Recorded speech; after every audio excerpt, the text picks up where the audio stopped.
When I set out to go to Maratika Cave, I was instructed by my teachers, and I tried real hard not to have any expectations, but I'm also a human being.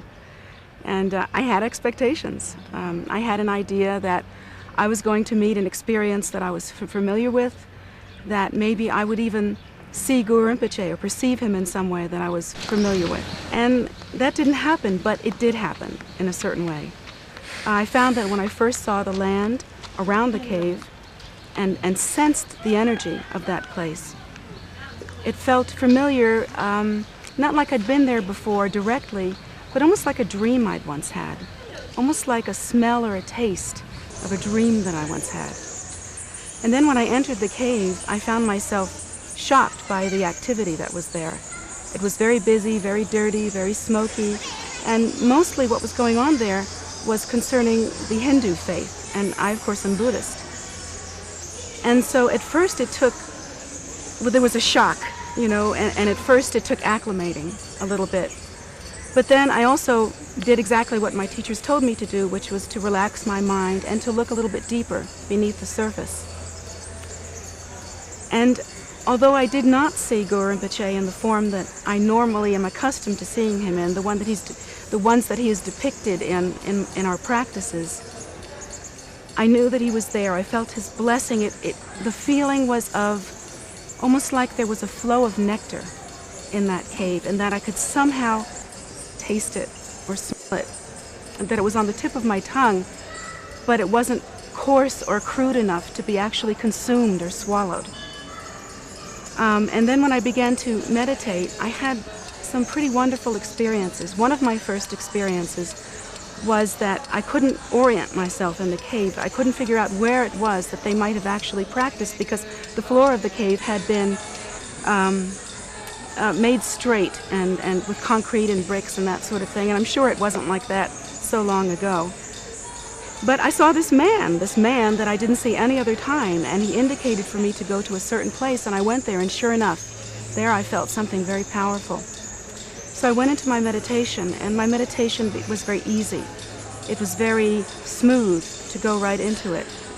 And at that point, I felt something come toward me, and I sort of opened my eyes more for a moment and looked out of my eyes, and in fact, it seemed like there was like a white haze or a mist in front of me.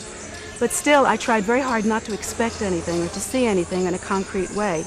I just accepted it and let it be exactly what it was, and continued to get on with the purpose of why I was there. And why I was there was really to beg for the cause of sentient beings. I felt I was going there as a beggar.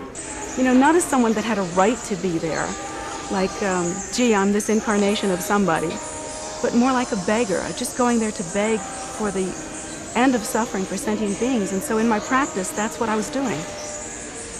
And at that point, I felt this incredible blessing, this feeling of energy going through me. I felt that my prayers were being heard. I felt that they were being answered. I felt that I was with Guru Rinpoche. I couldn't see him, but I felt that I was with him.